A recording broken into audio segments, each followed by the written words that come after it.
Mana nih? Mana nih tadi? Mana dah? Ayo. Sing. Oh, iya. Baik, bismillahirrahmanirrahim. Assalamualaikum warahmatullahi wabarakatuh. Perkenalkan, saya Gen Abega Syahdan. Dalam video ini saya akan memaparkan hasil ujian tengah semester saya, yaitu di mata kuliah Manajemen Risiko Sumber Daya Manusia, yaitu dengan dosen dosen kita yaitu yang bernama Ibu eh, Prof. Dr. Andes Hajah Sri Indrastuti S. Manajemen SMM. Baik, dengan ini saya fokus analisis pada manajemen risiko sumber daya manusia di PT Kereta Api Indonesia Persero atau bisa disingkat dengan PT KAI. Baik, satu yaitu profil singkat PT KAI. PT Kereta Api Indonesia adalah perusahaan milik negara yang bergerak di sektor transportasi darat, khususnya perkeretaapian.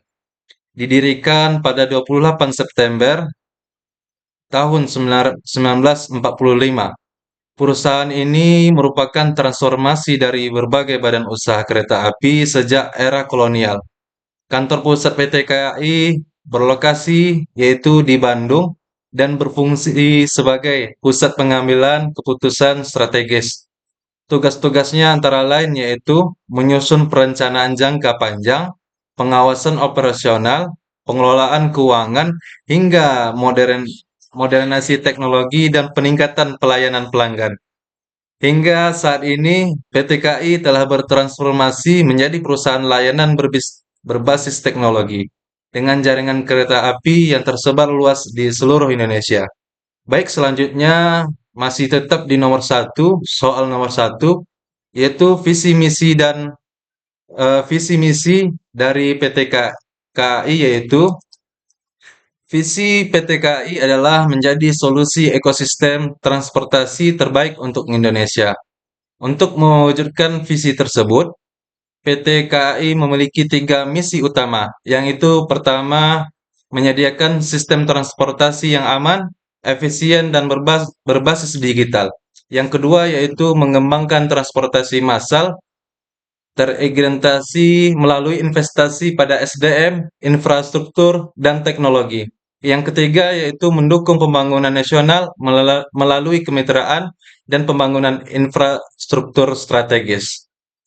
Baik, masih tetap di nomor satu, soal nomor satu, yaitu tentang karakteristik SDM di PT KAI. PT KAI memiliki lebih dari 40.000 karyawan dengan karakteristik sebagai berikut. Yang pertama yaitu orientasi pelayanan.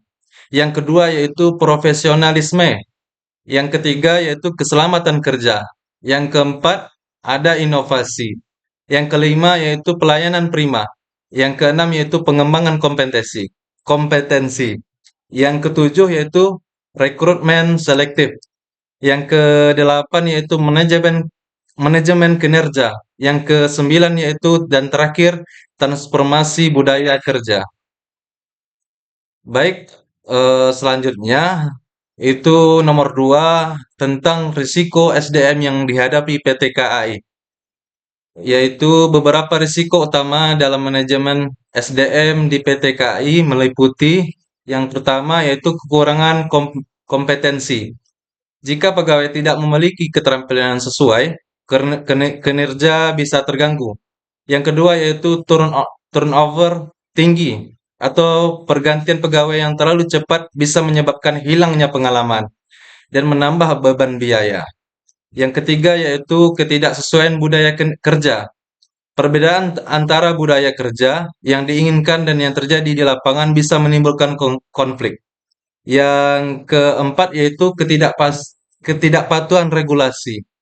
Pelanggaran terhadap hukum ketenaga kerjaan bisa berdampak hukum dan reputasi. Yang kelima yaitu konflik dan disiplin pegawai.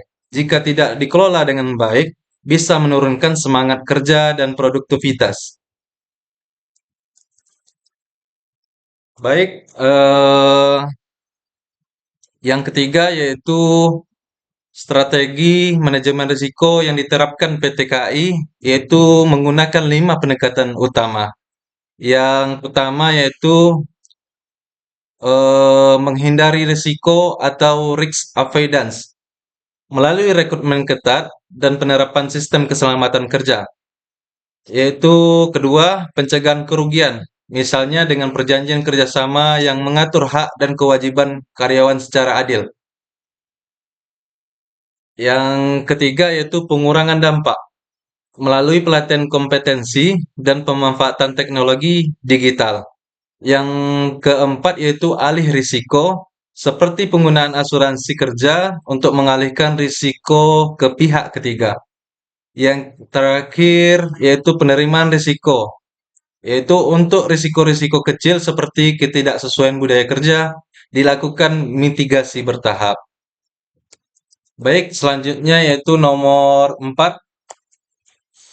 Contoh tindakan mitigasi nyata pada PT KAI telah menjalankan beberapa upaya mitigasi secara konkret, antara lain program pendidikan dan pelatihan atau diklat untuk meningkatkan kompetensi. Yang kedua yaitu sosialisasi budaya sadar risiko melalui pelatihan dan komunikasi internal. Yang ketiga yaitu penerapan sistem keselamatan terintegrasi yang melibatkan audit, evaluasi, dan tindak lanjut. Yang keempat yaitu penggunaan teknologi seperti face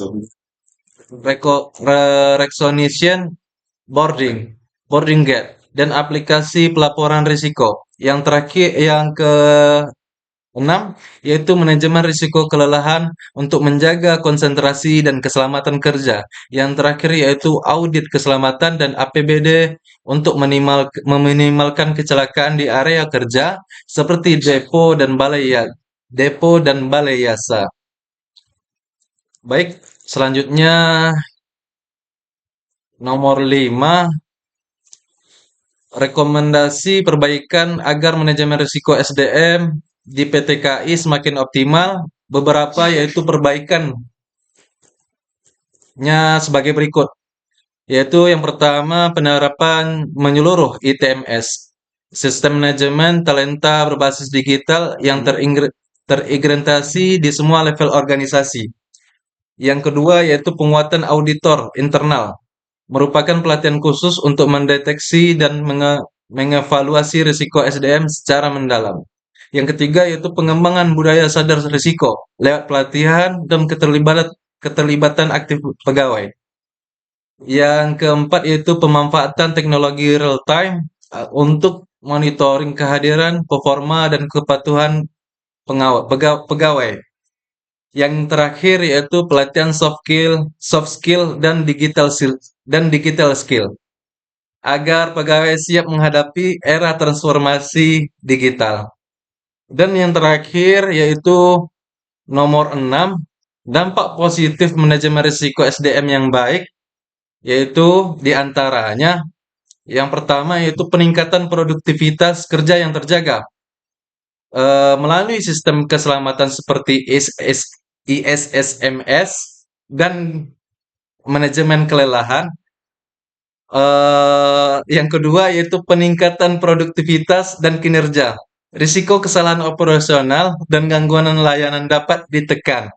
Yang ketiga yaitu peningkatan loyalitas pelanggan, yaitu layanan lebih aman dan tepat waktu meningkatkan kepuasan pelanggan. Yang keempat yaitu reputasi global meningkat, yaitu sertifikasi internasional memperkuat citra profesional dan menarik investor global. Dan yang terakhir dari nomor 6 ini yaitu pengelolaan risiko yang proaktif, yaitu risiko diidentifikasikan dan diatasi lebih awal dan berdampak luas. Baik, kesimpulan dari analisis manajemen risiko pada PT KAI Persero ini atau PT Kereta Api Persero ini yaitu menunjukkan bahwa pengelolaan sumber daya manusia yang baik adalah kunci sukses dalam mempertahankan performa perusahaan, meningkatkan keselamatan kerja, dan membangun kepercayaan pelanggan. Dengan strategi mitigasi yang komprehensif serta penggunaan teknologi, PT KAI semakin siap menjadi perusahaan transportasi kelas dunia yang modern dan terpercaya. Mungkin itu dari saya. Apabila ada kalimat atau kata-kata yang menyinggung atau yang salah, saya mohon maaf. Syukron hazamini. Assalamualaikum warahmatullahi wabarakatuh. Lupanya nggak